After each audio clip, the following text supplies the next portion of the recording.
विक्रेतु कामा किल गोपकन्या मुरारिपादार्पितचित्तवृत्तिः दध्यादिकं मोहवशादवोचद् गोविन्द दामोदर माधवेति। श्रीकृष्ण गोविन्द हरे मुरारे, हे नाथ नारायण वासुदेव। श्रीकृष्ण गोविन्द हरे मुरारे, हे नाथ नारायण वासुदेव। वंदे कृष्णं जगद्गुरुम्।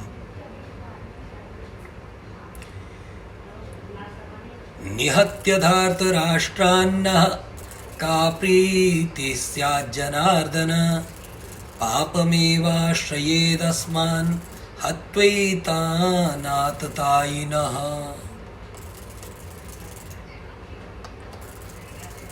तस्मान्नार्हा वयं हन्तुं धार्तराष्ट्रान् बान्धवान्, स्वजनं हि कथं हत्वा सुखिनः स्याम माधव। ये श्लोक संख्या 36 और 37 आज हमारी चर्चा के विषय है। अत्यंत व्याकुल होकर अर्जुन कहते हैं कि निहत्य धार्तराष्ट्रान्नः का प्रीति स्यात् जनार्दन।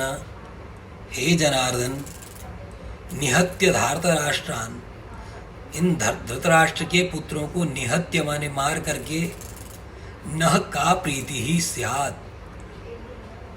हमारी का प्रीति ही, कैसी प्रसन्नता होगी। यहाँ प्रीति शब्द प्रिय तर्पणे धातु से 3 प्रत्यय लगकर जो प्रीति बना, उसका अर्थ यहाँ पर प्रसन्नता है। प्राचीन संस्कृत में प्रीति शब्द प्रायः प्रसन्नता के लिए ही प्रयुक्त है। प्रीत शब्द प्रसन्न इस अर्थ में रहा है। तो हे जनार्दन, धृतराष्ट्र के इन पुत्रों को मारकर हमारी क्या प्रसन्नता होगी। और इससे तो यही होगा कि पापमेवाश्रयेद अस्मान्, अस्मान् हम लोगों को पापम एव आश्रयेत, पाप ही हमारा आश्रय ग्रहण करेगा, यानी हमको पाप ही तो लगेगा। त्वयितान हत्वैतान आततायिनः, यानी हत्वा एतान आततायिनः, एतान आततायिनः हत्वा, इन आततायी जो जिन भले ही आततायी हैं, इन आतताइयों का नाश करके भी हमको पाप ही तो लगेगा कि हमने स्वजनों का वध किया है। अभी आतताई शब्द आया है, शास्त्र में आतताई के लिए ऐसा बोला गया है कि गुरुं वा बालवृद्धं वा ब्राह्मणं वा बहुश्रुतं आततायिन मायांतम हन्यादेवा विचारयन्।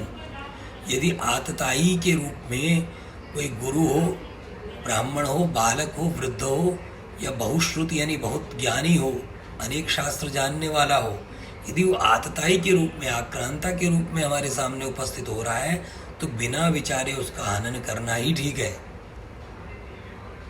ऐसे आतताई के लिए भी शास्त्र में तय किया गया है कि कौन आतताई है। तो अग्निदह गरदश्चैव, यानी अग्नि देने वाला, आग लगाने वाला। गरदह मने ये विष देने वाला। और शस्त्र पाणिर धनापह, जो शस्त्र धारण करके आक्रमण कर रहा हो, हमारा धन का हरण करने वाला हो। क्षेत्रदार हरश्चैव, या जो हमारे खेत या जमीन और स्त्री का हरण करने वाला हो। ऐसा बोला कि षडेते आततायिनः, ये 6 लोग आतताई बताए गए। षडेत आततायिनः। तो आगे अर्जुन कहते हैं कि देखिए, ये जो मैंने कारण बताए कि हमको पाप ही तो लगना है, तस्मात् नार्हा वयम हन्तुम, तस्मात् इसलिए वयम तान हंतुम न अर्हाः, हम उनको मारने के लिए योग्य नहीं, अर्ह नहीं है, माने उनको मारना ये हमारे लिए उचित नहीं है।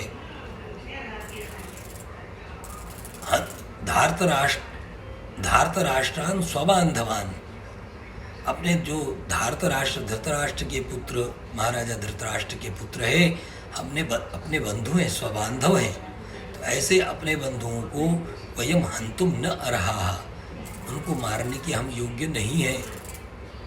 और एक प्रश्न और दागते हैं माधव के प्रति कि हे माधव, बड़ा प्रेम का नाम है भगवान का। माधव शब्द की कई व्युत्पत्तियां पहले भी चर्चा में मैंने की है। एक माँ शब्द का मतलब माता भी है, मायाः धवः, माता का जो धव माने पति यानी पिता, ऐसा भी माधव शब्द का अर्थ है। इसलिए धव शब्द पति के अर्थ में, इसलिए जिसका धव चला गया वो विधवा होगी, विगतो धवो यस्य सा विधवा, इसलिए विधवा शब्द का प्रयोग होता है। उसका धव यानी स्वामी नहीं रहा। तो स्वजनम ही कथम हत्वा, प्रश्न करते हैं कि ये बात बताइए आप हमको, जो प्रश्न बार बार कृष्ण अर्जुन को काट रहा है प्रारंभ से लेकर, स्वजन स्वजन स्वजन की चर्चा वो कर रहे कि स्वजनम ही कथम हत्वा, कैसे स्वजनों को मार करके सुखिनः स्याम माधव, हे माधव हम सुखी होंगे, सुखिनः स्याम। यानी यहाँ पर एक बात और अर्जुन के मन में जो आई है, भेद बुद्धि जिसकी हम चर्चा कर रहे हैं, कि यहाँ पर अर्जुन के मन में अब विशेष प्रकार का वैराग्य तो जो था वो था, परंतु अपने लोगों के प्रति विशेष स्नेह, यानी युद्ध में कोई अन्य लोग हों तो उनको मारें भी, और अपने लोग हैं उनको मारना, उनको मारकर हम सुखी होंगे, इस प्रकार का ये सामान्य जो अपने और पराये के बीच का जो भेद है, ये भी अर्जुन के मन में आया है कि अपने ऐसे स्वजनों को मारकर, ये स्वजन का विषय जब अन्य युद्ध करते थे तब नहीं आता था, तो यहाँ पर अर्जुन के मन में ये विषय आया है, क्योंकि इस युद्ध में हमारे शत्रु भी अपने स्वजन हैं। तो स्थिति वैसी है कि न्यायाधीश बनकर अन्य को मृत्युदंड देने लगा, किंतु जब अपनों को, अपने लोगों का समय आया, उनको मृत्युदंड सुनाने की जरूरत पड़ी, तब मन में आता है कि मृत्युदंड ठीक नहीं है। तो इस प्रकार की ऐसी परिस्थितियां हैं। ये पाठ हमारा पूर्ण हो तो इतः पूर्वम व्याकरण बिंदवः निहत्य, यहन धातु ही है, नि उपसर्ग हन धातु और ल्यप प्रत्यय, मार करके, इस अर्थ में ऐसा प्रयोग हुआ। पापम एव आश्रयित अस्मान, हमको पाप का ही आश्रय हो, यह पाप शब्द आश्रय, आश्रयति यहाँ पर धातु बनाई है, श्रीय धातु आ उपसर्ग लगाकर, तो आश्रय करे, इस अर्थ में पापम एव अस्मान आश्रयित, हम हमारा आश्रय लेगा, इस अर्थ में ऐसे द्वितीय विभक्ति का प्रयोग हुआ है। और अर्ह शब्द का हम प्रयोग आजकल लौकिक भाषा में, हिंदी में भी अर्हताएं शब्द प्रयोग करते हैं, ये इसी अर्ह धातु से निकला है। अर्हति, अर्हत, अर्हन्ति, आदर के अर्थ में, पूजा के अर्थ में, योग्यता के अर्थ में। तो हंतुम, ऐसा तुमुन प्रत्ययांत शब्द आया मारने के लिए। और फिर स्वजनम ही कथम हत्वा, यह हत्वा प्रत्यय मार करके, इस अर्थ में प्रयोग हुआ। तो अद्यतनम पाठम इहैव विरमामः, सर्वेषां मंगलमस्तु इति कामयमानः। वंदे कृष्णं जगद्गुरुम्।